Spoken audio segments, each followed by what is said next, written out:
아기, 히가시노 게이고. 과거, 가가 형사의 회상. 노노구치 오사무와 히다카 구니히코의 과거, 특히 중학교 때에 관해서 조금이라도 알고 있을 듯한 인물은 우선 한바탕 모두 훑었다고 생각한다.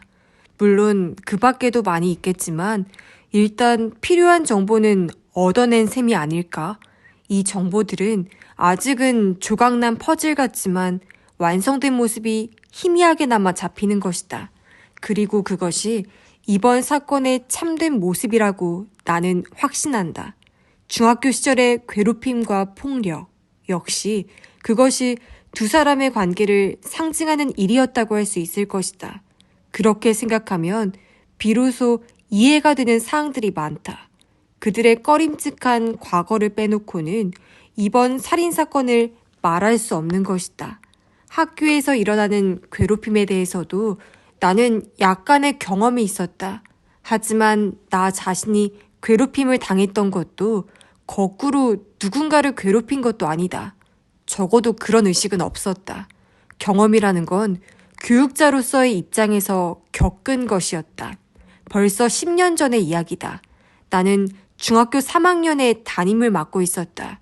우리 반에 학교 폭력이 있다는 것을 감지한 건 1학기 후반이었다. 계기는 학기 말 시험이었다. 가가 선생님 반에서 컨닝이 있었던 게 아니냐고 물어온 교사가 있었다. 영어 선생이었다. 그에 의하면 5명의 학생이 한 문제에 하나같이 똑같은 답을 썼는데 그것이 정답이라면 또 모르지만 완전히 똑같은 오류를 범했다는 것이었다. 게다가 그 5명의 자리가 뒤쪽에 모여있어. 이건 컨닝이라고 봐도 틀림없을 거야. 내가 직접 주의를 줘도 되지만 우선 담임인 가가 선생에게 알려주는 게 옳을 것 같아서. 이 영어 선생은 매사를 냉철하게 생각하는 타입이었다. 그 말을 해줄 때도 부정을 저지른 학생에 대해 화가 난 듯한 기색은 없었다. 나는 잠시 생각한 뒤에 내게 맡겨줄 수 없겠느냐고 말했다. 만일 컨닝이 있었다면 그건 영어 과목에만 국한된 것이 아닐 터였기 때문이다. 그건 괜찮지. 하지만 빨리 손을 쓰는 게 좋겠어. 한번 봐주면 컨닝하는 애들이 점점 늘어날 거야. 영어 선생의 충고는 지당한 것이었다. 나는 즉시 다른 과목의 교사들에게 문제가 된 5명의 답안지에 수상한 점이 없는지 조사해달라고 부탁했다. 물론 내가 담당한 사회, 지리에 대해서는 내가 직접 살펴보았다. 그 결과 국어, 과학, 사회에서는 분명한 흔적은 발견되지 않았다.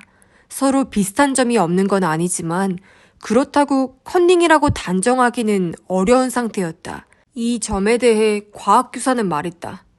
녀석들도 바보는 아니니까 금세 표가 나는 짓은 안 했겠지. 아이들도 나름대로 머리를 쓰는 법이거든.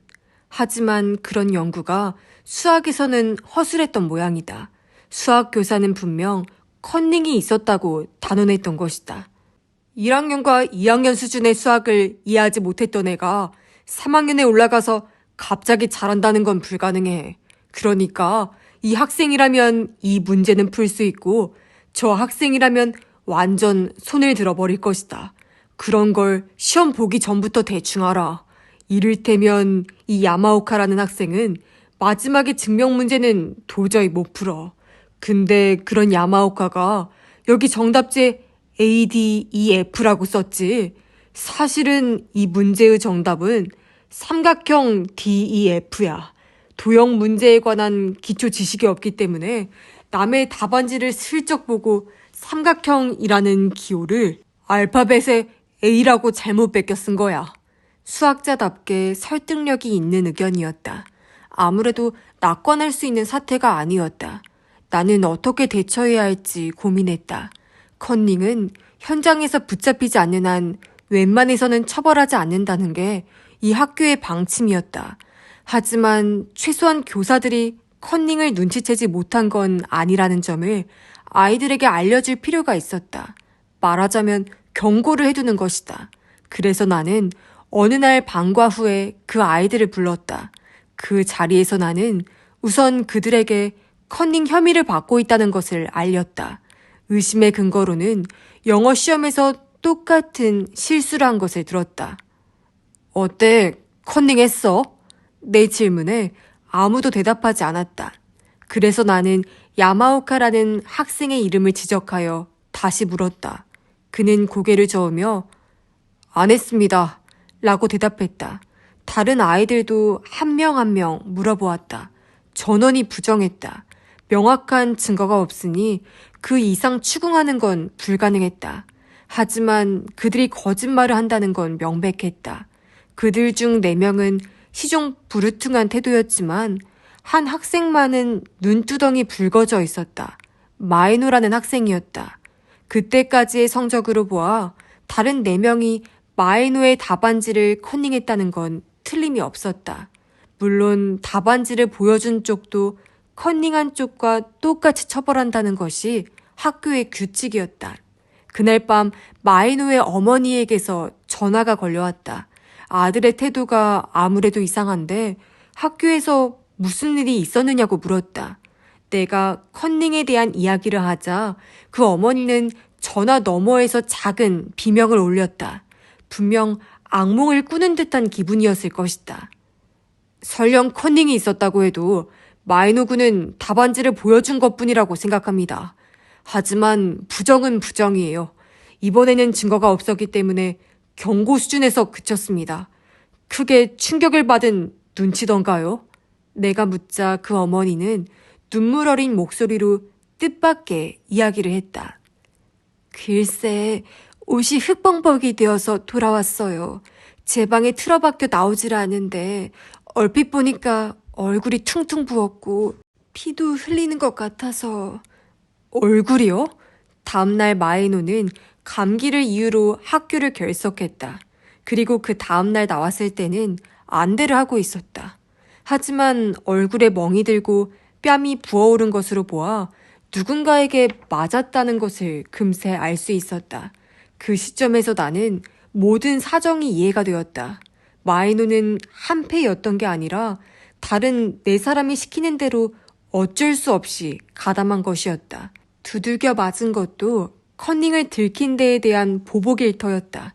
단지 그런 폭력이 일상적으로 이루어졌는지는 아직 판단할 수 없었다. 그리고 곧 여름방학이 되었다. 결과적으로 그 타이밍이 좋지 않았다. 어렵사리 학교 폭력의 기미를 알아차리고서도 나는 방학 동안에 아무것도 하지 않았던 것이다. 변명을 하자면 너무나 바빴던 게 그 이유였다. 방학이라고 해도 진로 지도 문제로 잠시도 쉴 틈이 없었다.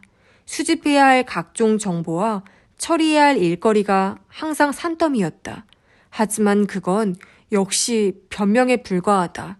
그 여름방학 동안의 마에노는 야마오카 패들에게 10만 엔이 넘는 돈을 빼앗겼다.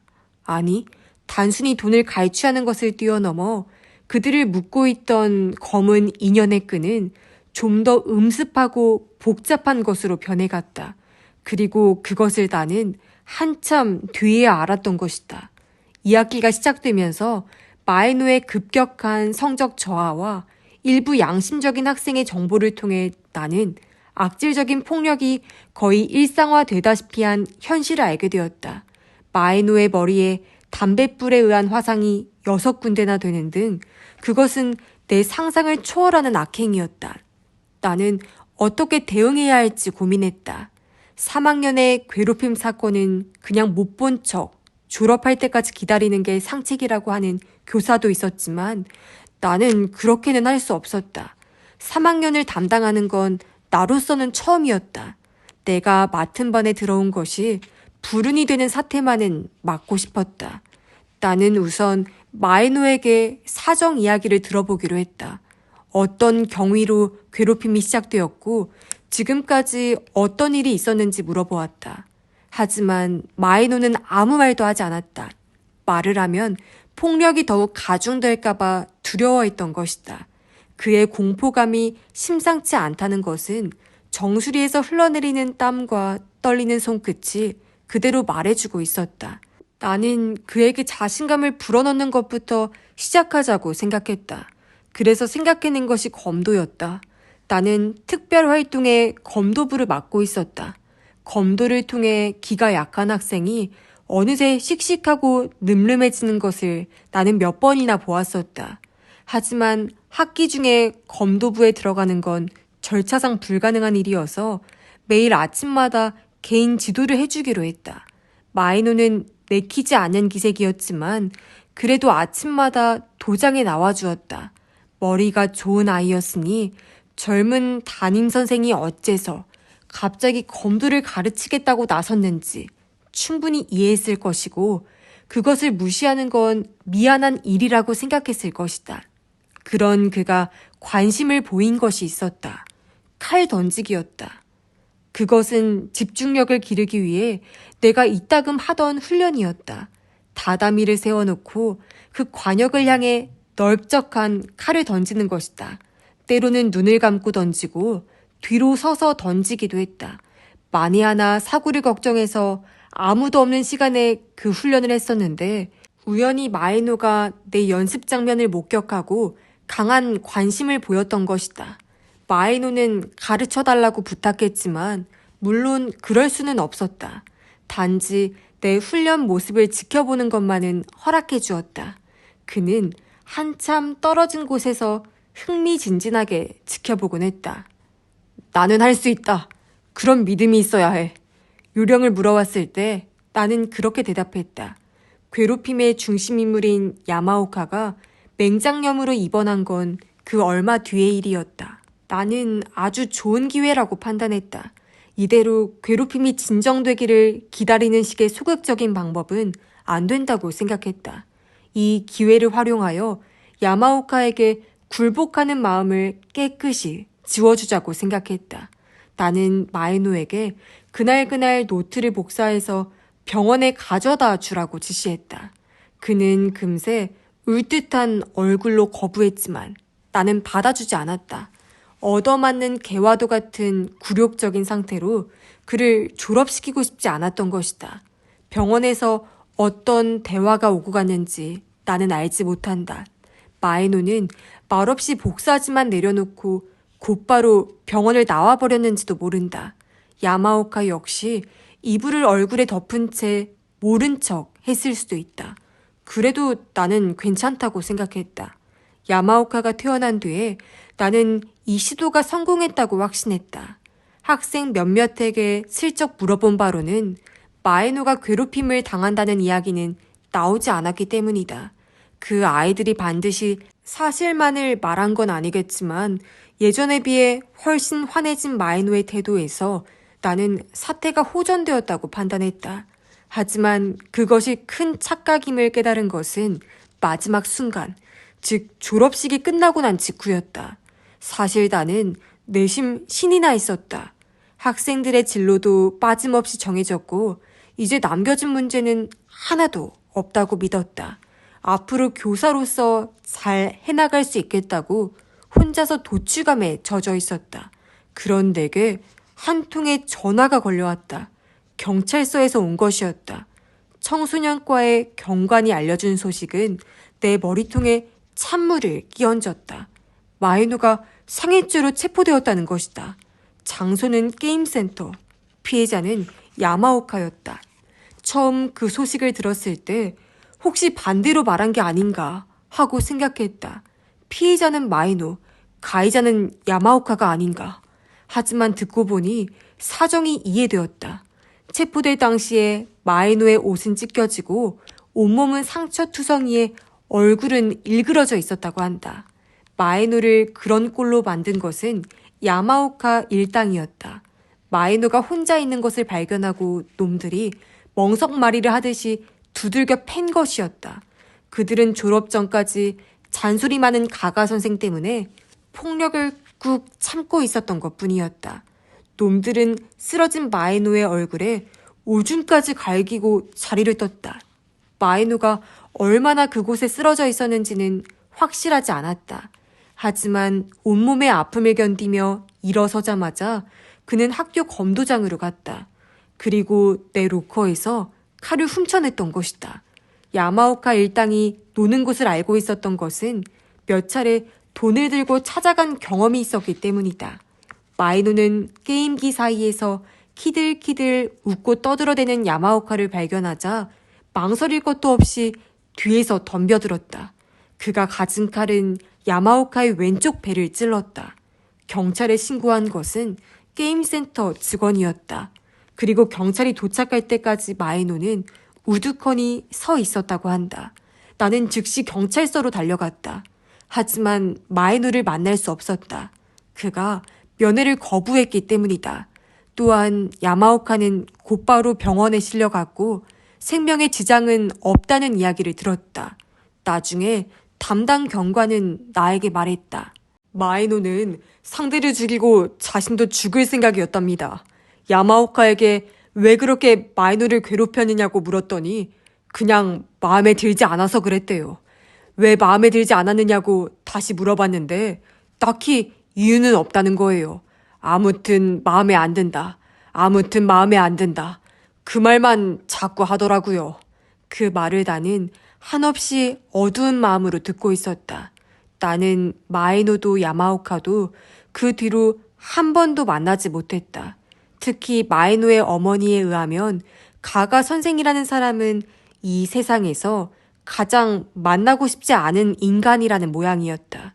그해 4월 나는 더 이상 교단에 설 수가 없었다. 즉, 내 발로 도망쳐 나온 것이다.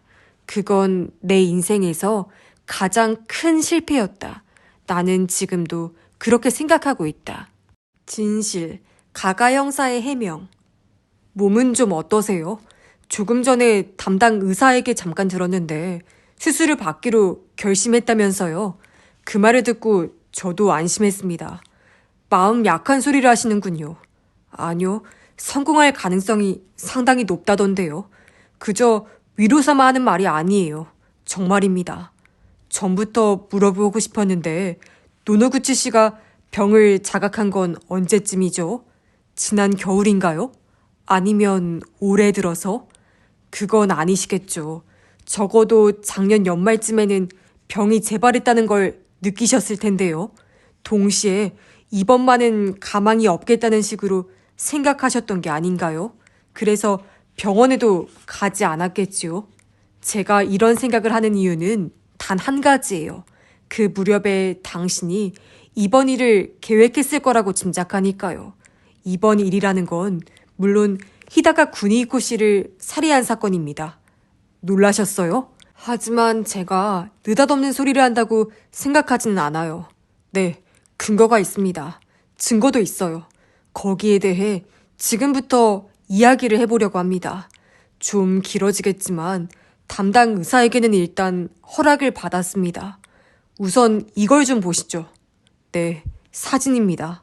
이 사진 본 기억이 있죠? 당신이 히다카 씨의 집에 숨어들던 장면을 비디오로 촬영한 거예요. 히다카 구니이코 씨가 카메라를 설치해서 몰래 찍은 것이라고 했었죠. 당신 말에 따르면요. 그 영상의 한 장면을 이런 식으로 프린트해달라고 했어요. 원한다면 이곳에 모니터를 가져와서 영상을 모두 보여드려도 괜찮지만 아마 그럴 필요는 없겠죠. 이 한 장이면 충분할 겁니다. 게다가 당신도 이 장면은 지겹도록 봤을 테니까요. 왜냐하면 이 영상 당신이 만들어낸 거잖아요. 당신이 연출하고 당신이 촬영했죠. 감독 겸 주연인 셈이군요. 그러니 지겹도록 보는 것도 당연하다고 생각할 수밖에요. 맞아요. 그 비디오 테이프는 위조된 것이라고 말하는 겁니다. 거기에 찍혀 있는 내용은 모조리 만들어낸 거라고요. 네, 그러니까 그걸 증명하려는 거예요. 이 사진을 사용해서 말이죠. 하지만 별로 대단한 건 아니에요. 제가 이 사진을 통해서 말하고 싶은 건 단 한 가지입니다. 이 비디오 영상은 귀퉁이에 표시된 7년 전에 이 날짜에 촬영된 게 아니라는 것이죠. 왜 그렇게 단언할 수 있는지 설명드리죠. 실은 간단합니다. 여기에는 히다카 씨의 집 정원이 찍혀 있어요. 그리고 정원에는 나무와 풀들이 무성합니다. 물론 이 사진에는 그리 많이 나오지는 않았어요. 히다카 씨의 자랑이던 벚나무는 화면에 들어오지도 않았고 잔디는 시들었습니다. 얼핏 보기에도 겨울이라는 건 알 수 있지만 그게 어느 해우 겨울인지는 판별하기가 어려울 것 같군요. 게다가 한밤중이라서 컴컴해서 자세한 부분까지는 알아보기가 어려워요. 아마 그래서 당신도 이 비디오로 우리를 속일 수 있다고 생각했겠죠. 하지만 노노구치 씨, 당신은 중대한 실수를 범했어요. 그저 엄포를 놓는 게 아닙니다. 정말로 실수를 했어요. 네, 알려드리죠. 그건 그림자예요. 잔디에 벚나무 그림자가 보이죠. 이게 바로 그 치명적인 실수입니다. 아, 당신이 무슨 말을 하려는지 알고 있습니다. 7년 동안 나무가 많이 자랐다지만 그건 빛이 들어오는 상태 등에 따라서 달라지기 때문에 단순히 그림자만 비교해서는 그게 최근의 벚나무인지 오래전의 벚나무인지 알기는 어렵겠죠. 네, 맞는 말씀입니다. 하지만 제가 말하려는 건 그런 게 아니에요. 나무 그림자가 하나밖에 없다는 게 문제라는 거죠. 아직 알아듣지 못하신 것 같으니까 제가 답을 알려드리죠. 만일 이 영상이 정말로 7년 전에 정원을 촬영한 거라면 이곳에는 나무 그림자가 2개가 있어야 합니다. 왜 그런지 아세요? 간단한 거예요. 네, 그렇습니다. 7년 전에는 히다카시의 정원에 벚나무가 2그루였어요. 사이좋게 나란히 서 있었죠. 반론이 있으십니까? 그 비디오는 아마 최근에 촬영된 것이겠죠. 당신에 의해서요.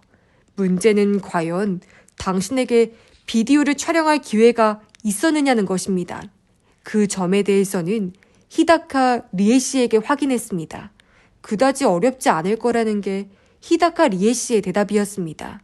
작년 말까지 히다카 구니이코 씨는 아직 독신이었고 출판사 사람들과 술을 마시러 가는 때를 노렸다면 느긋하게 촬영할 수 있었을 거라고 하더군요.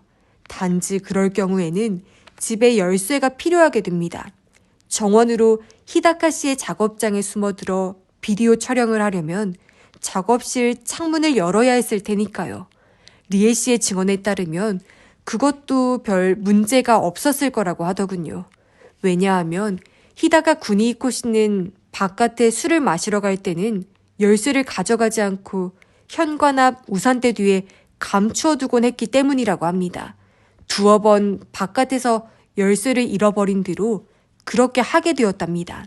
그걸 노노구치 씨가 알고 있었다면 굳이 열쇠를 복제할 필요도 없었다는 이야기가 됩니다. 그리고 노노구치 씨라면 열쇠를 둔 장소를 알고 있었을 거라고 리에 씨는 증언했어요. 하지만 노노구치 씨, 제가 비디오 테이프가 위조되었다고 생각한 건 벚나무 그림자 때문이 아닙니다. 실은 그 반대였어요. 이건 틀림없이 위조된 것이라고 생각했기 때문에 일부러 수없이 비디오 테이프를 돌려보고 히다카 집에 오래된 정원이 찍힌 몇 장 안 되는 사진을 어렵사리 찾아내면서까지 그 모순점을 발견한 것이죠. 그렇다면 어째서 이 비디오 테이프는 틀림없는 위조품이라고 생각했는가? 그건 다른 증거물에 대한 의심에서부터 시작되었습니다. 다른 증거물이라는 건 무엇인가? 노노구치 씨, 당신은 이미 알겠죠? 그렇습니다. 저 엄청난 양의 원고. 분명 이것이 히다카 구니이코 씨를 살해하게 된 동기일 거라고 저 스스로 확신했던 저 산더미 같은 소설 작품. 이번 사건에서 노노구치 씨를 체포하고 또 고백의 글까지 읽고 난 뒤에도 저는 아무래도 이해되지 않는 일들이 많았습니다. 물론 의문점 하나하나에 대해서는 어떤 식으로든 설명이 가능합니다. 하지만 설명이 가능하다는 것과 이해가 된다는 것은 달라요. 노노구치 씨, 당신의 고백에서는 뭔가 미묘한 어긋남이 느껴졌어요. 그 미묘한 어긋남 때문에 당신이 고백한 내용을 나는 아무래도 진실이라고 받아들일 수가 없었어요. 그리고 어느 순간 나는 아주 중요한 단서를 발견했습니다. 이번 사건이 터진 뒤로 당신을 수없이 만났으면서도 지금껏 그걸 알아보지 못했다는 게 이상할 정도였습니다. 그토록 가까이에 뻔히 힌트가 있었는데 말이죠. 노노구치 씨, 오른손을 좀 보여주시죠. 왜 그러십니까? 오른손입니다. 정 모하시면 오른손 가운데 손가락만이라도 좋습니다. 그 가운데 손가락 끝, 그건 펜으로 글씨를 써서 생긴 굳은 살이죠. 정말 큼직하게 굳은 살이 박히셨군요. 이건 좀 이상하지 않습니까? 당신은 워드 프로세서만 쓰잖아요. 원고를 쓸 때도 그렇고 교사로 재직하던 시절에도 항상 워드 프로세서를 사용했다고 들었습니다. 그런데 왜 그렇게 큼직한 굳은 살이 생겼죠? 아, 그래요. 펜을 사용해서 생긴 게 아니라고요? 그러면 그건 뭐지요? 모르겠다. 기억이 안 난다는 말씀인가요? 하지만 아무리 봐도 펜 때문에 생긴 굳은 살로 보이는데요. 그런 게 왜 생겼는지 전혀 생각이 안 난다는 말인가요? 그렇다면 뭐 상관없습니다. 중요한 건 나한테는 펜으로 글을 써서 생긴 굳은 살로 보였다는 점이니까요. 제 눈에 그렇게 보였기 때문에 저는 다시 이 사건을 고민하기 시작했어요. 워드 프로세서만 쓰는 노노구치 씨의 손가락에 어째서 펜으로 인한 굳은 살이 생겼는가. 그런 것이 생길 만큼 엄청난 양의 뭔가를 손으로 일일이 써야 했는가 하고 고민했습니다. 그런 고민 끝에 생각난 것이 저 오래된 노트와 원고지에 적혀있던 소설들이었어요. 저는 한 가지 추리를 세웠습니다. 그 순간 등줄기가 오싹했어요.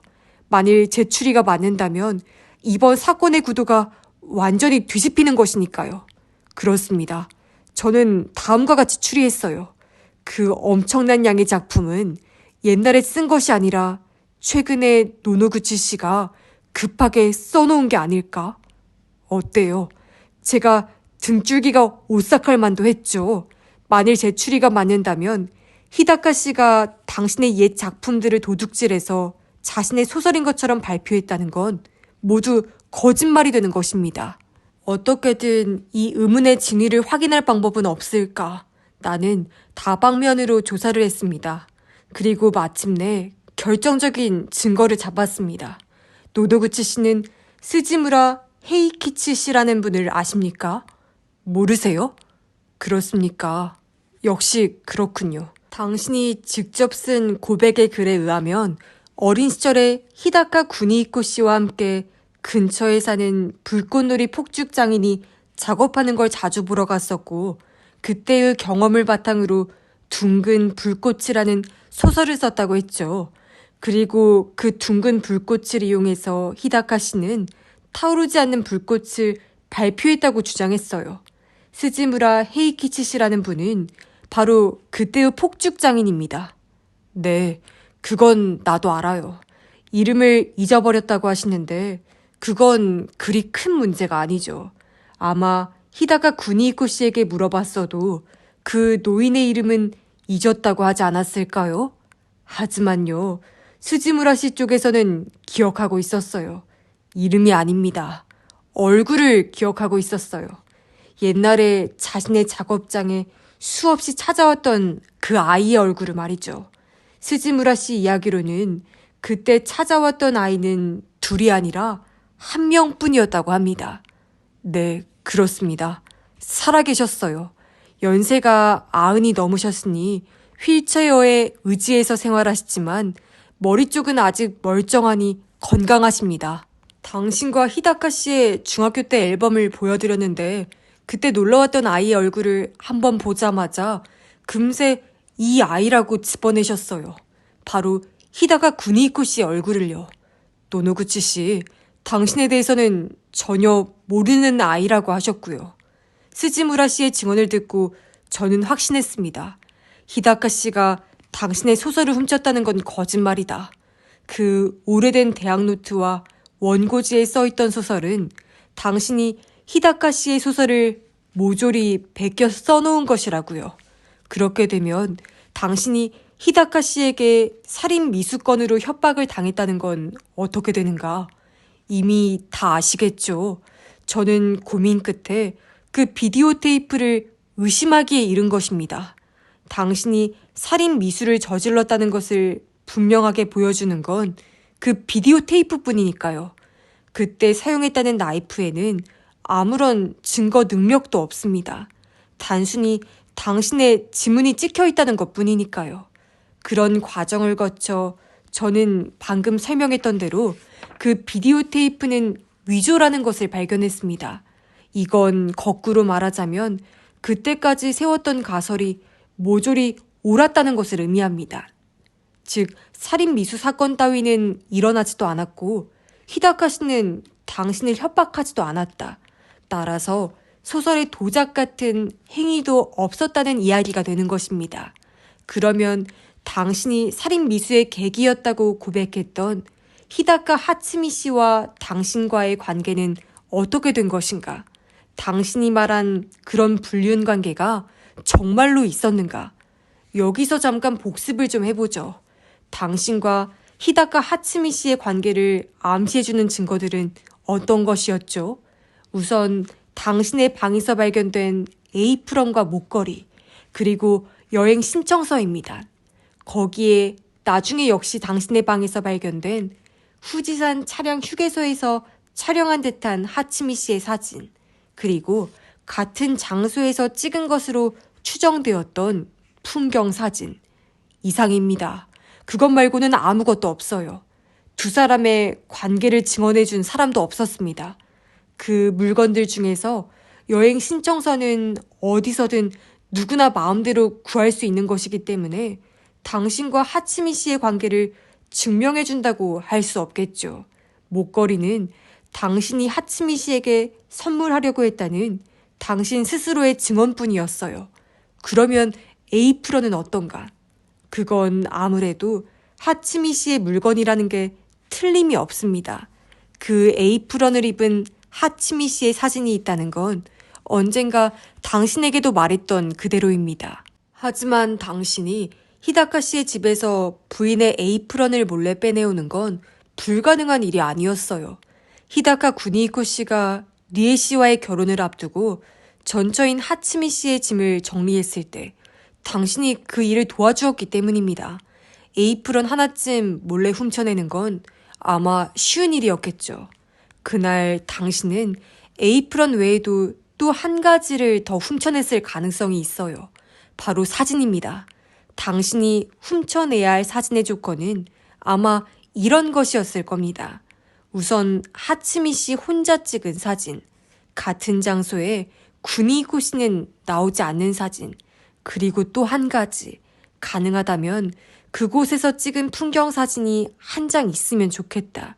그런 조건을 만족시켰던 것이 바로 그 후지카와 차량 휴게소에서의 사진이었겠죠. 당신은 하츠미 씨가 나온 사진과 풍경 사진을 호주머니에 슬쩍 집어넣었습니다. 네, 물론 당신이 훔쳤다는 증거는 어디에도 없습니다.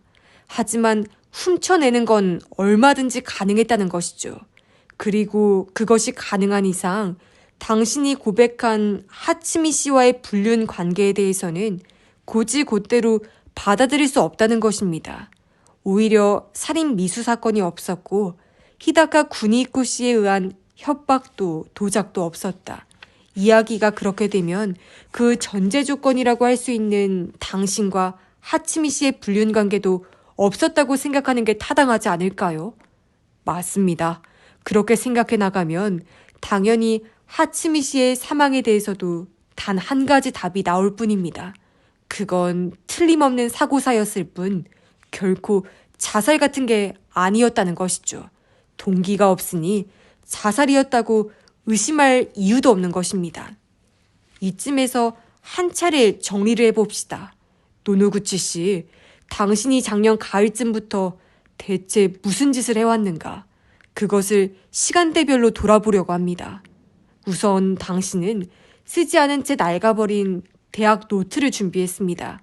그런 것쯤은 근무하던 학교 안을 뒤져보면 금세 눈에 띄었겠지요.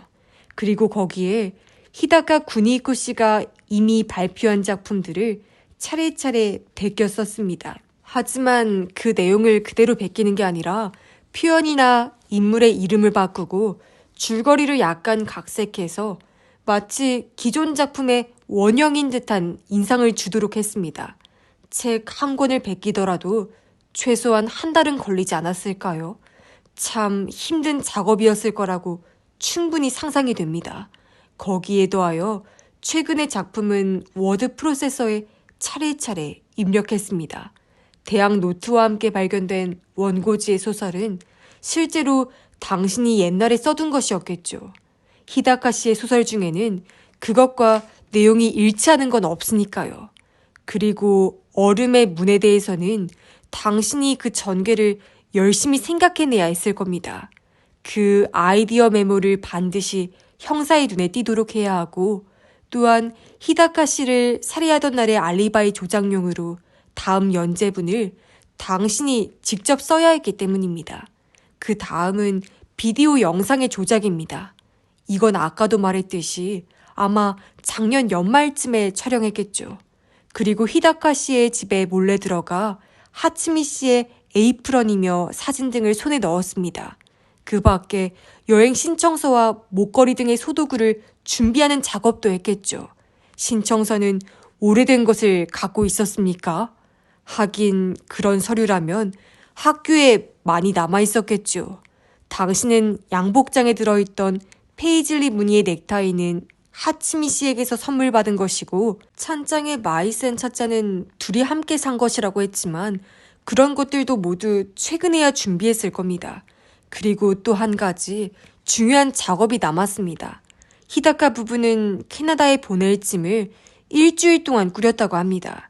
그 일주일 사이에 당신이 딱 한 차례 그 집에 왔었다고 하던데요. 당신이 히다카 씨 집을 찾아간 목적은 두 가지 물건을 이삿짐 속에 슬쩍 넣어두기 위해서가 아니었습니까? 바로 그 나이프와 비디오 테이프를 넣으려고 찾아갔겠죠. 책 안쪽을 오려내고 그 안에 비디오 테이프를 넣어둔 교묘함에 내가 깜빡 속았어요. 그야말로 히다카 구니이코 씨가 은밀히 숨겨두었다는 느낌이 들었거든요. 그렇게 철저히 준비를 마친 상태에서 당신은 4월 16일을 맞이했습니다. 그렇죠.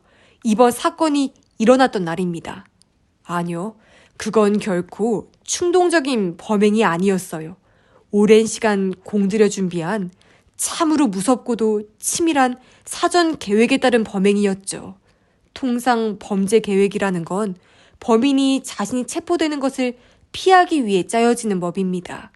어떻게든 자신의 범행이 발각되지 않도록 애를 쓰고, 혹시 발각되더라도 자신에게 혐의가 돌아오지 않도록 궁리에 궁리를 거듭하며 범인은 머리를 쥐어짜는 거예요. 그런데 당신의 범죄 계획은 그것과는 완전히 목적이 달랐습니다. 당신은 체포되는 것을 전혀 피하지 않았어요.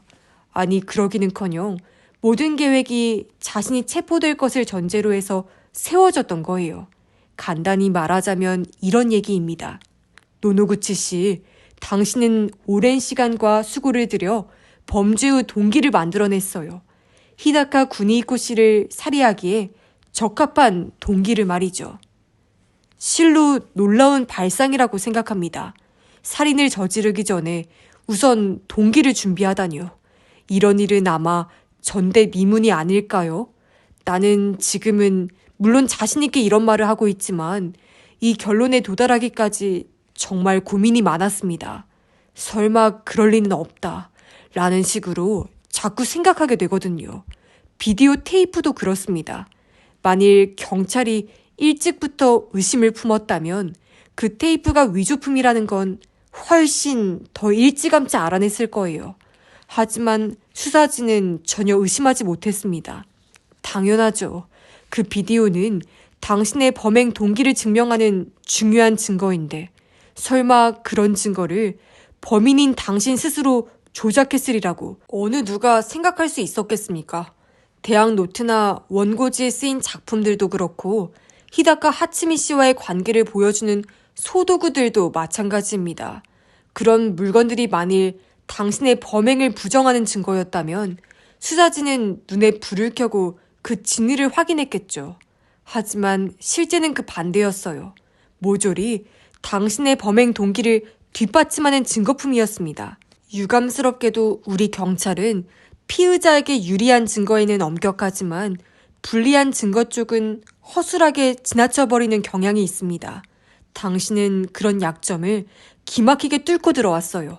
당신이 특히 교묘했던 건 그 가짜 동기를 직접 나서서 밝힌 게 아니라 수사진 쪽에서 어렵게 알아내게 하는 식으로 유도했던 점입니다. 만일 그 동기를 처음부터 술술 불었더라면 아무리 둔감한 형사들이라도 뭔가 이질감을 느꼈을 거예요. 당신은 수사진이 잘못된 길로 접어들도록 교묘하게 유도했습니다. 아니, 덫을 쳐두었던 것이죠. 히다카시 소설의 원형처럼 보이는 엄청난 양의 대학 노트와 원고지가 우선 첫 번째 덫이었습니다. 그리고 두 번째 덫은 에이프런과 목걸이와 여행 신청서, 그리고 히다카 하츠미 씨의 사진이었어요. 지금 생각해보면 우리가 하츠미 씨의 사진을 너무 늦게 찾아내는 바람에 당신은 내심 초조했을 거예요. 언젠가 내게 말했었죠. 그렇게 집안을 다 휘젓지 마라. 남에게서 맡아둔 중요한 책이 있다. 그 말을 힌트 삼아 우리는 국어 사전 속에서 히다카 하츠미 씨의 사진을 발견했습니다. 정말 당신의 유도에 널름 넘어가 버린 셈이에요. 아마 당신은 그제야 마음이 놓였을 거고요. 세 번째 덫에서도 당신의 교묘한 유도 작전이 있었습니다.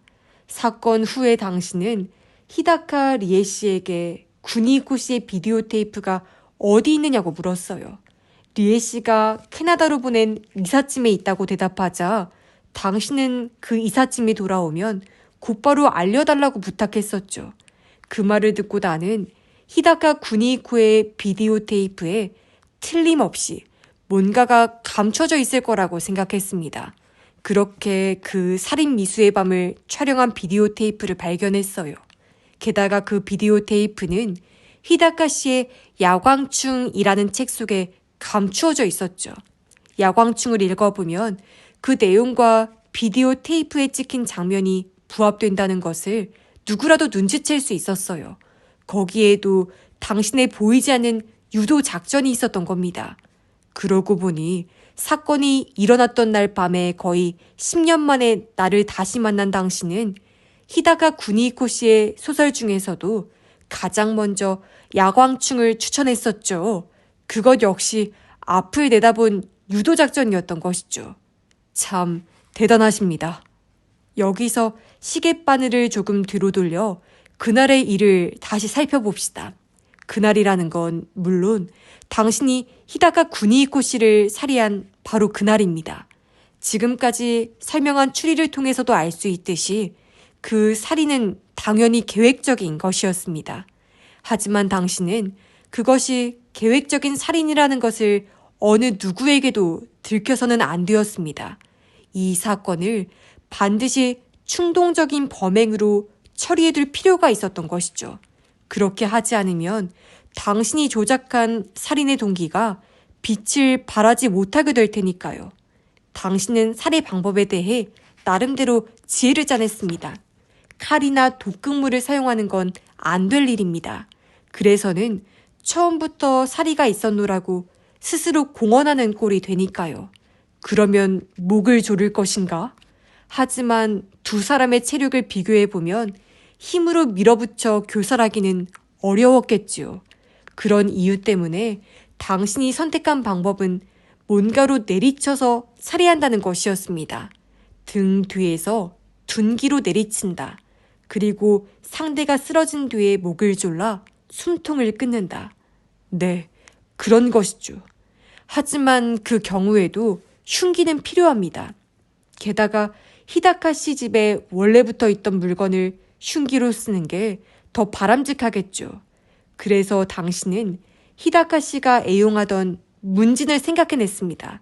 그걸로 내리친다면 확실할 것이다. 그러면 목은 어떻게 조를 것인가? 그렇다. 전화선이 좋겠다. 아마 그런 자문자답을 했을 거라고 상상이 됩니다. 하지만 여기서 당신의 마음속에 불안이 싹 텄습니다. 범행 당일은 히다카 씨가 이삿짐을 거의 대부분 정리한 뒤입니다. 자칫하면 점 찍어둔 흉기를 이미 이삿짐에 넣어보냈을 가능성도 있었어요. 전화선은 아마 문제가 없을 것이다. 집을 떠나는 순간까지 글을 쓰고 그 글을 팩스로 보낼 예정이던 히다카가 전화 코드까지 정리했을 리는 없다. 문제는 문진 쪽이었습니다. 문진은 글을 쓰는데 반드시 필요한 물건은 아니에요. 이미 이삿짐에 넣었을 가능성도 충분히 생각할 수 있었습니다. 문진이 없을 경우에는 어떻게 할 것인가? 당신은 그럴 경우를 대비하여 일단 스스로 흉기를 준비해 갔습니다. 그게 바로 샴페인 돈페리뇽입니다. 혹시라도 문진이 없을 경우 그 술병을 흉기로 쓸 생각이었던 거예요. 당신은 히다카 씨의 집에 갔을 때 곧바로 그 샴페인을 내주지 않았습니다. 일단 건네주고 나면 흉기로 쓸 수 없게 될 우려가 있었기 때문이에요. 당신은 우선 히다카 구니이코 씨와 함께 작업실로 갔습니다. 그리고 문진이 아직 방 안에 있다는 것을 확인했겠죠. 그 순간 아마 당신은 정말 다행이라고 안도의 한숨을 내쉬었을 겁니다. 후지오 미야코 씨가 찾아오자 자리를 바꾸듯이 히다카 씨의 작업실을 나온 뒤에 당신은 샴페인을 리에 씨에게 건네주었습니다. 만일 문진이 이삿짐 속에 들어가 버렸다면 리에 씨에게 그 샴페인을 건네지 않고 나중에 흉기로 썼겠죠. 그럴 경우에는 이사를 축하할 겸 가져갔던 샴페인을 졸지에 흉기로 쓰고 말았다는 식으로 역시 제3자에게 충동적인 범행이라는 인상을 줄 수 있었을 거예요. 하지만 당신 입장에서는 가능하다면 히다카 씨의 문진으로 살해하는 게 훨씬 더 확실하다고 생각했겠죠. 당신이 수기에 샴페인에 대해 쓰지 않았던 건 그런 저간 사정을 경찰이 눈치챌까봐 두려웠기 때문입니다. 처음 그 샴페인 이야기를 들었을 때 나는 혹시 그 샴페인에 독을 넣은 게 아닌가 의심했어요. 그래서 최종적으로 그 샴페인을 마시게 된 호텔맨에게 맛이 어땠느냐는 질문까지 했죠. 그는 아주 맛있었다고 대답했습니다. 그래서 독을 탔다는 추리는 버렸던 건데 가만히 생각해보면 당신이 독을 사용할 이유라고는 전혀 없었던 거예요. 그나저나 컴퓨터와 전화를 이용한 알리바이 트릭은 정말 대단했습니다. 우리 수사팀의 상사는 아직도 그 트릭을 제대로 이해하지 못하고 있어요. 한 가지 마음에 걸리는 게 있는데 만일 우리가 그 트릭을 알아내지 못했다면 당신은 어떻게 할 생각이었습니까? 그 트릭이 너무나 교묘해서 자칫하면 당신 의심도 받지 않고 따라서 체포되지 않을 수도 있었는데요. 아, 대답하기 싫으신 모양이군요. 하긴 이런 질문은 부질없는 것이죠. 어떻든 우리는 당신의 알리바이 트릭을 알아냈고 결국 당신을 체포했으니까요. 피곤하신가요? 이야기가 길어졌으니 아마 피곤하기도 하시겠죠. 하지만 잠시만 더 함께 해주시죠. 저 또한 당신 덕분에 어지간히 고단하게 돌아다녀야 했으니까요. 그건 그렇고 당신은 왜 이런 일을 저질렀을까요? 자신이 체포될 것을 전제로 해서 가짜 동기까지 만들어낸다는 건 일반적인 상식으로는 생각할 수 없는 일이에요. 굳이 그 마음속을 짐작해보자면 이런 것이 되겠죠. 당신은 뭔가 동기가 있어서 히다카 구니이코 씨를 살해하기로 결심했다. 그 결과에 따라 스스로 체포될 각오까지 했다. 여기에는 암의 재발을 자각한 것도 깊은 관련이 있을 거라고 생각합니다. 말하자면 잡혀 들어가도 감옥에서 보내는 시간은 그리 길지 않을 거라고 계산했겠죠. 하지만 당신은 체포되더라도 진짜 동기는 끝까지 감추어야 한다는 마음이 있었습니다. 당신에게는 살인범으로 체포되는 것보다 진짜 동기가 모두에게 알려지는 게 훨씬 더 무서운 일이었으니까요. 그 진짜 동기에 대해 당신의 입으로 직접 듣고 싶은데 어떻습니까? 이미 여기까지 온 이상 당신이 계속 침묵하는 건 별 의미가 없다고 생각하는데요. 그러시군요. 아무래도 말을 안 할 모양이군요. 그렇다면 어쩔 수가 없군요. 제 나름의 추리를 밝히도록 하죠. 노노구치 씨, 이게 뭔지 아시겠습니까? 네, 그렇습니다. CD예요. 하지만 음악을 듣는 그런 CD가 아닙니다. 보통 CD-롬이라고 하는 거예요. 컴퓨터 데이터가 들어있습니다. 요즘 컴퓨터용 소프트는 대개 이런 형태로 팔리는 것 같더군요. 게임이나 사전 등도 이런 식으로 나온다고 합니다. 하지만 이건 시판하는 CD-롬은 아닙니다. 히다카 씨가 업자에게 의뢰해서 제작한 거예요. 이 안에 어떤 데이터가 들어있는지 몹시 마음에 걸리실 것 같군요. 사실 이 CD 안에는 당신이 눈에 핏발을 세우고 찾아다녔던 그 내용이 들어있으니까요. 아시겠습니까? 그렇습니다. 이 CD에는 사진 데이터가 들어있어요. 포토 CD라는 물건이죠, 이게. 히다카 씨는 소설 자료로 사용할 사진들을 옛날식으로 앨범에 붙여두는 일은 없었습니다. 문인들 사이에서도 컴퓨터 활용이 누구보다 빨랐던 히다카 씨는 벌써 몇 년 전부터 자료용 사진은 모두 이런 식으로 CD에 보관해왔어요. 게다가 요즘에는 최신 디지털 카메라도 사용했습니다. 왜 제가 이 CD에 주목했는지 말씀드릴까요? 그건 당신과 히다카 씨의 과거를 상세히 조사해 본 결과 그 당시의 사진 한 장이 자꾸만 마음에 걸렸기 때문입니다. 그 사진에 드러난 내용이 만일 제가 추측한 그대로라면 지금까지 주목하지 않았던 일들이 갑자기 중요한 의미를 갖게 되고 또한 여러 가지 일들이 앞뒤가 딱 맞게 연결되는 것입니다. 저는 그 사진을 찾기 위해 백방으로 노력했습니다. 아니, 사실은 그 사진 자체는 이미 어떤 사람의 손에 의해서 처분이 된 뒤였어요. 하지만 그 직전에 히다카 씨는 그 사람에게서 사진을 잠시 빌렸죠. 저는 히다카 씨가 어떤 형태로든 그 사진을 복사해 두었을 거라고 생각했습니다.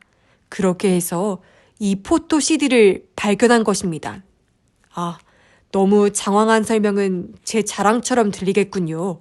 간단히 말하자면 그 사진이라는 건 바로 그때 찍은 사진입니다. 후지오 마사야가 다른 학교 여학생을 성폭행하는 장면을 찍은 사진. 사실은 그 사진을 프린트해서 오늘 이 병실에 가져올 생각이었습니다. 하지만 오기 직전에 마음을 바꿨어요. 그건 별 의미도 없는 일이고 그저 당신의 고통을 되살아나게 할 뿐이다. 뭐 그런 생각이 들어서요. 당신은 그 사진에서 제가 무엇을 봤는지 알고 있겠죠. 저도 막상 사진을 보고 확인하기 전부터 이미 짐작은 했었습니다. 그렇습니다. 그 여학생이 꼼짝 못하도록 붙잡고 후지오 마사야가 성폭행하도록 도운 사람은 노노구치 씨, 바로 당신이었어요. 당신의 중학교 시절에 대해 약간 조사를 했습니다. 많은 사람들이 다양한 이야기를 해주었어요. 그 중에는 학교 폭력에 대한 이야기도 있었습니다.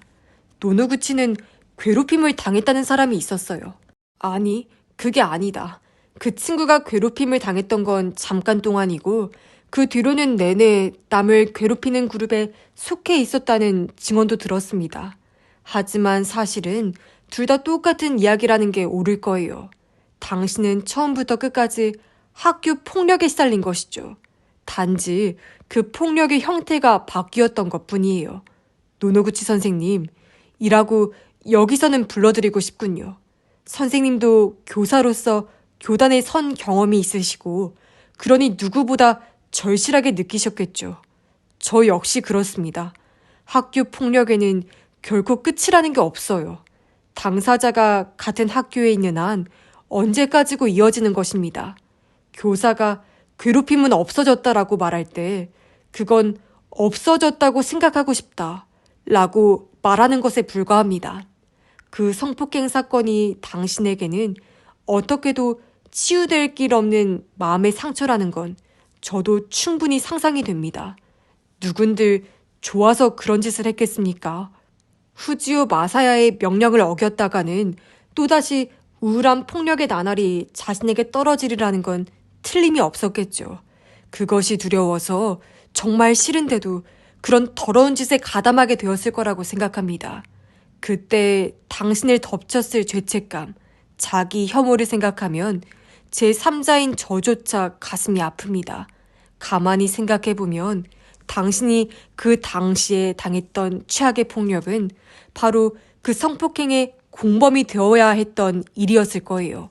그토록 저주스러운 과거의 기록은 목숨과 바꿔서라도 평생 감춰야 한다. 그것이 이번 살인의 동기였을 거라고 저는 생각합니다. 하지만 노노구치 선생님, 왜 지금에서야 갑작스럽게 그 옛날의 비밀이 그토록 마음에 걸렸을까요? 히다카 씨가 그 사진을 입수한 것은 수렵 금지 구역을 집필하기 전이었습니다. 더구나 그 사진을 입수한 뒤에도 그런 사진이 있다는 사실을 어느 누구에게도 발설한 흔적이 전혀 없어요. 그렇다면 히다카 씨는 앞으로도 그 비밀을 지켜줄 거라고 충분히 생각할 수 있지 않았을까요? 이제 와서 엉뚱하게 히다카 씨가 그 사진을 구실로 당신을 협박했다는 등의 거짓말은 하지 말아주시죠. 그런 식으로 대충 둘러대는 거짓말은 금세 들통이 나고 그보다 이번처럼 완벽한 범죄를 구축해온 당신에게는 어울리지 않는 일이에요. 나는 후지오 미야코 씨의 존재가 관계가 있을 것이라고 짐작합니다. 그녀의 등장이 모든 것을 다 헝클어 놓은 것이죠. 후지오 미야코는 수렵 금지 구역 건으로 히다카 구니이코 씨와 재판을 벌일 작정이었고 히다카 씨도 경우에 따라서는 거기에 맞설 태세였습니다. 그런 상황 속에서 당신은 몹시 불안했겠죠. 혹시라도 그 끔찍한 사진이 증거물로 법정에 등장하는 건 아닌가 하고요. 이건 제 상상이지만 당신은 히다카 씨가 그 소설을 썼을 때부터 불길한 예감과 위기감을 느꼈던 게 아닐까요? 게다가 후지오 미야코 씨까지 나타나자 당신의 두려움은 최고조에 달했고 마침내 살인까지 결심하기에 이르렀다고 나는 추리하고 있습니다. 하지만 그것만으로는 아직 미진한 점이 있습니다. 아니 실은 가장 중요한 사항이 지금까지의 추리에는 빠져있는 셈이에요. 그건 당신과 히다카 구니이코 씨의 관계가 실제로는 어땠는가 하는 점입니다. 끔찍하고 저주스러운 과거가 세상에 드러나는 게 너무나 싫어서 그 비밀을 쥐고 있는 사람을 살해했다. 이건 물론 충분히 이해할 수 있는 일입니다. 하지만 그 상대가 항상 친하게 지내왔던 친구라면 이야기가 달라집니다. 당신은 히다카 씨가 혹시 후지오 미야코 씨와 진흙탕 같은 분쟁을 벌이게 되더라도 그 비밀만은 친구로서 끝까지 지켜줄 거라고는 생각하지 못했습니까? 당신이 쓴 고백의 글에서는 두 사람의 관계가 증오에 찬 관계로 묘사되어 있습니다. 하지만 모든 것이 당신의 창작이었다는 게 드러난 지금 그 전제는 버리지 않으면 안 됩니다. 우리가 지금까지 포착한 사실만으로 히다카 씨가 당신을 어떻게 대해왔는지를 정리해보면 다음과 같습니다. 히다카 씨는 중학교 때 이후로는 당신을 만나지 않았고 또한 그 중학교 때 명백히 히다카 씨 자신을 미워하고 괴롭혔다고 생각되는 당신과 다시 친구 관계를 맺었습니다. 그뿐만이 아니라 당신이 아동 문학가로 데뷔할 수 있도록 출판사에도 소개해 주었습니다. 그리고 후지오 미야코 씨와 수차례에 걸쳐 담판을 하면서도 수렵 금지 구역이라는 작품과 밀접한 관계가 있는 당신의 이름을 끝까지 밝히지 않았습니다. 이러한 사실을 전체적으로 조감해 보았을 때 떠오르게 되는 히다카라는 인물의 이미지는 그의 어린 시절에 대해 증언해준 많은 사람들의 이야기와도 꼭 들어맞습니다. 이를테면 어떤 사람은 히다카 씨에 대해 누구에게나 스스럼 없이 다정하고 착한 아이였다고 증언한 바 있습니다. 나는 적어도 히다카 씨 쪽에서는 진심으로 당신을 친구로 받아들였다고 생각합니다. 그렇게 생각하면 이야기의 앞뒤가 잘 맞아 떨어집니다. 하지만 노노구치 씨, 제가 그런 결론에 도달하기까지에는 상당한 시간이 걸렸습니다. 왜냐하면 제 안에 뿌리내린 히다카 씨에 대한 선입견이 그것과는 너무나 동떨어진 것이었기 때문입니다. 실은 이건 히다카 씨의 어린 시절에 대해 탐문 수사를 하는 동안 계속 마음에 걸렸던 일이기도 합니다. 실제의 히다카 씨와 내 마음속에 뿌리내린 히다카 씨는 너무나 다르다. 어째서 이런 모순이 생겼는가? 저는 아주 오랫동안 그 점을 생각했습니다. 당신이 써준 가짜 고백의 글을 읽었기 때문일까? 아니요. 저는 그보다 훨씬 더 빠른 단계에서 이미 히다카 씨에 대해 고정된 이미지를 품게 되었던 것입니다. 그 나쁜 이미지는 어디에서 온 것인가? 그리고 한 가지가 번쩍 떠올랐던 것입니다. 그건 당신이 맨 처음에 써준 사건 당일의 기록입니다. 저는 그 기록 중에서 이번 사건과는 직접적인 관련이 없는 부분에 의식을 빼앗겼던 겁니다. 아니, 얼핏 아무것도 아닌 듯한 그 글의 한 부분에 깊은 의미가 담긴 트릭이 숨어 있었던 거예요. 당신의 표정을 보니 이제부터 제가 무슨 말을 하려는지 이미 아시는 것 같군요. 네, 그렇습니다. 바로 그 고양이 이야기예요. 당신이 죽인 그 고양이요. 농약은 이미 찾아냈습니다. 당신 집의 베란다에 흙을 담아둔 화분 2개가 있었는데 그 속에서 농약이 검출되었어요. 고양이에게 먹일 경단을 만들고 남은 농약을 어디에 처리할지 몰라 난감해하다가 그 화분에 섞어 넣었겠죠. 거기서 발견된 농약은 고양이의 사체에서 검출된 것과 동일했습니다. 네, 고양이의 사체는 아직 남아있었어요. 그 아주머니가 가엾게 죽은 고양이를 상자에 넣어 자기 집 뜰에 묻어줬거든요. 히다카 씨가 이웃집 고양이 때문에 시달린다는 건 히다카 씨 본인에게 들었습니까? 아니면 예전에 말했던 히다카 씨의 인내의 한계라는 수필을 읽고 알았습니까? 서로 친하게 왕래하셨으니 역시 직접 들었겠군요. 당신은 농약으로 경단을 만들고 히다카 부부가 집에 없는 때를 노려 히다카 집의 정원에 뿌렸습니다. 그렇게 그 고양이를 죽였어요. 왜 그런 짓을 했는가? 이유는 한 가지. 아까 내가 말했던 히다카 씨의 나쁜 이미지를 조작하기 위해서였습니다. 이번 사건을 맡으면서 문학의 세계를 조금이나마 접해보게 되었지만 작품을 평하는 말 중에 독특한 표현이 있다는 것을 알았어요. 인간을 묘사한다는 말입니다. 한 인물이 어떤 인간인지 마치 그림을 그리듯이 글을 써서 독자에게 전달한다는 뜻일 텐데 그건 단순한 설명문으로는 어렵다고 하더군요. 아주 작은 몸짓이나 몇 마디 말 같은 것을 통해 독자 스스로 그 인물의 이미지를 만들어 나가도록 쓰는 것이 인간을 묘사한다라는 것이라던데요. 당신은 거짓으로 점철된 수기를 통해 히다카 구니코라는 인물의 잔혹성을 묘사해서 일찌감치 독자, 즉 우리에게 나쁜 이미지를 심어 놓을 필요가 있다고 생각했습니다. 그러기 위해 준비한 에피소드가 바로 그 고양이 죽이기였던 거예요. 사건이 일어났던 날에 당신이 죽은 고양이의 주인인 이웃집 아주머니를 히다카 집의 정원에서 만난 건 우연한 해프닝이었을 거예요. 하지만 당신에게는 큰 행운이었습니다. 그 우연한 만남을 수기의 첫 머리에 올린 덕분에 히다카 씨가 고양이를 죽였다는 이야기는 한층 신빙성이 높아졌으니까요. 한심하게도 나는 그런 당신의 트릭에 보기 좋게 걸려들었습니다.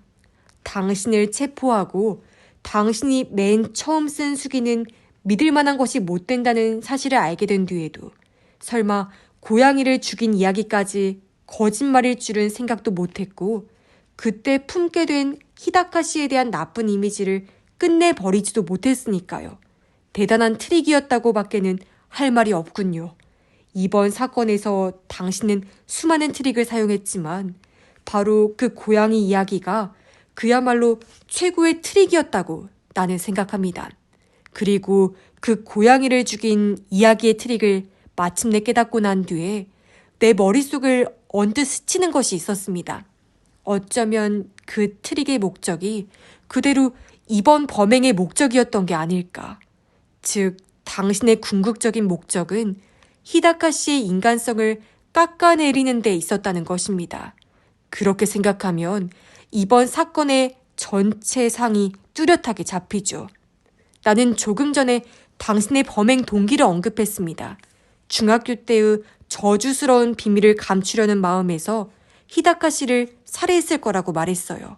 거기에 대해 당신도 부정하지 않았고 나도 틀린 말은 아니라고 생각합니다. 하지만 나는 또 한편으로 이런 생각이 듭니다.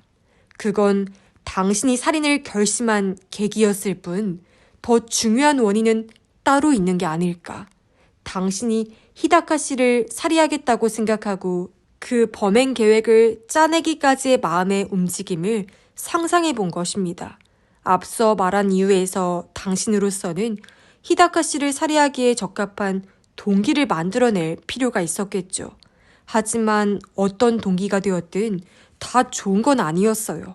그것이 공표되었을 때 세상 사람들이 모두 나를 동정해주고 거꾸로 히다카의 인간성은 바닥에 처박힐 그런 동기를 생각해내야 한다. 아마 당신은 그렇게 생각했겠죠. 그렇게 해서 고안해낸 것이 히다카 하치미 씨와의 불륜 관계, 그리고 어쩔 수 없이 히다카의 고스트 라이터 노릇을 하기에 이른다는 스토리였어요. 이게 성공적으로 풀려나가면 당신은 히다카 씨가 지금까지 발표해온 소설들의 진짜 작가라는 명예까지 손에 거머쥘 수 있는 거예요. 그만큼 야심찬 목적이 있었기 때문에 당신은 손가락에 굳은 살이 박히도록 엄청난 양의 원고를 일일이 베껴 쓰고 그 추운 겨울 날씨에 위조 영상을 만드는 등의 온갖 노력과 열의를 기울였어요. 몇 달씩이나 시간을 들여 주도 면밀한 준비가 착착 진행되었던 것입니다. 단순히 중학교 때의 어두운 과거를 감추기 위한 것뿐이라면 좀 더 알기 쉬운 동기를 준비했어도 별 상관이 없었을 겁니다. 당신이 최대한의 집념을 기울여 만들어낸 프로그램은 히다카 씨가 그동안 쌓아온 모든 것을 철저히 파괴하기 위한 것이었다는 말이죠. 그리고 살인 또한 그 프로그램의 일부에 지나지 않았습니다. 자신이 체포되는 것도 두려워하지 않고 얼마 남지 않은 인생까지 모조리 내던져 다른 한 사람의 인간성을 폄훼하려고 한다. 이건 대체 무엇 때문인가? 하고 저는 생각했습니다. 솔직히 저로서는 이론적인 대답을 내놓지 못하겠습니다. 하지만 노노구치 씨, 그건 어쩌면 당신도 마찬가지 아닐까요? 당신도 스스로를 분명하게 설명할 수 없는 거 아닙니까? 10여 년 전에 나 자신이 경험했던 그 일이 생각나는군요. 기억하시는지요? 제가 가르쳤던 학생이 졸업식 직후에 자신을 괴롭혀온 학생을 칼로 찔렀던 그 사건이요. 그때 괴롭힘의 주모자였던 학생이 했던 말이 있습니다. 아무튼 마음에 안 든다. 아무튼 마음에 안 들어. 노노구치 씨, 당신의 심경도 그 학생과 별반 다르지 않을 거라고 생각합니다. 당신의 마음속에는 당신 스스로도 이해할 수 없는 히다카 씨에 대한 깊디 깊은 악의가 잠재되어 있었고 그것이 이번 사건을 일으키게 한 동기가 아니었을까요? 그런 악의는 대체 어디에서 나온 걸까요? 저는 당신과 히다카 씨에 대해 나름대로 상세하게 조사했습니다. 그 결과 제가 알아낸 건 히다카 씨가 당신에게 미움을 살 만한 이유는 하나도 없었다는 것입니다. 그는 훌륭한 학생이었고 당신에게는 오히려 은인이라고 해도 좋을 사람이었어요. 당신이 후지오 마사야와 한패가 되어 그를 심하게 괴롭힌 시절이 있었는데도 그는 당신에게 큰 도움을 주었어요. 하지만 그런 은혜가 거꾸로 미움을 낳는다는 것을 나는 압니다. 당신이 그에 대해 열등감을 품지 않았을 리가 없는 거예요. 게다가 성인이 된 뒤에 다시 만난 히다카 씨에 대해 당신은 질투심까지 느껴야 하는 처지가 되었어요. 이 세상에서 가장 앞자리를 빼앗기고 싶지 않은 상대인 히다카 씨가 당신보다 먼저 작가로 성공해버린 것입니다. 그가 신인상을 탔다는 것을 알았을 때 당신의 심경이 어땠을지를 상상하면 나는 온몸의 털이 거꾸로 솟을 만큼 오싹해집니다. 그래도 당신은 히다카 씨를 찾아갔습니다. 당신은 진심으로 작가가 되고 싶었어요. 그리고 히다카 씨와 인연을 맺어두는 것이 그 꿈을 향한 지름길이 될 거라고 믿었겠지요. 그래서 마음속의 아기를 일시적으로 봉인해두기로 했던 겁니다. 하지만 당신의 길은 험난하기만 했습니다. 운이 없었던 것인지 아니면 재능 때문인지 그건 나로서는 알 수 없습니다. 어떻든 당신은 작가로서 별반 성공하지 못한 채 건강까지 나빠지고 말았습니다. 죽음을 각오했을 때 당신의 마음속 봉인이 풀려버렸을 거라고 나는 생각합니다. 당신은 히다카 씨에 대한 악의를 가슴속에 품은 채 이 세상을 떠나는 건 도저히 견딜 수가 없었겠지요. 그리고 그 악의의 등을 떠민 것이 히다카 씨가 당신의 과거를 알고 있다는 사실이었습니다. 이상이 제가 생각하는 이번 사건의 진상입니다. 뭔가 반론이 있으십니까? 침묵하시는 건 긍정하는 거라고 해석해도 되겠습니까? 너무 시간이 많이 지났군요. 저도 그만 목이 타네요. 아참, 한 가지만 더 말씀드리죠. 당신이나 당신 어머님이 과거에 있던 언동에서는 히다카 씨나 그 주변 지역 사람들에 대해 뭔가 편견을 갖고 있었다고 생각되는 구석이 있었어요. 하지만 분명코 단언해 두겠는데 그 동네에는 그런 추한 편견이 생길 만한 근거도 전혀 없었고 그런 편견이 존재했던 역사 같은 것도 없습니다. 어린 시절에 당신이 히다카 씨를 그토록 미워했던 이유 중에 하나에 어쩌면 당신 어머님이 가졌던 그런 식의 경멸받아 마땅할 잘못된 선입견이 관계되어 있는 게 아닌가 하는 생각이 들어서 확인차 말씀드리는 겁니다. 자, 그러면 수술이 성공하기를 진심으로 빌겠습니다. 어떻든 건강이 회복되어 살아있어 주셨으면 합니다. 법정이 당신을 기다리고 있으니까요.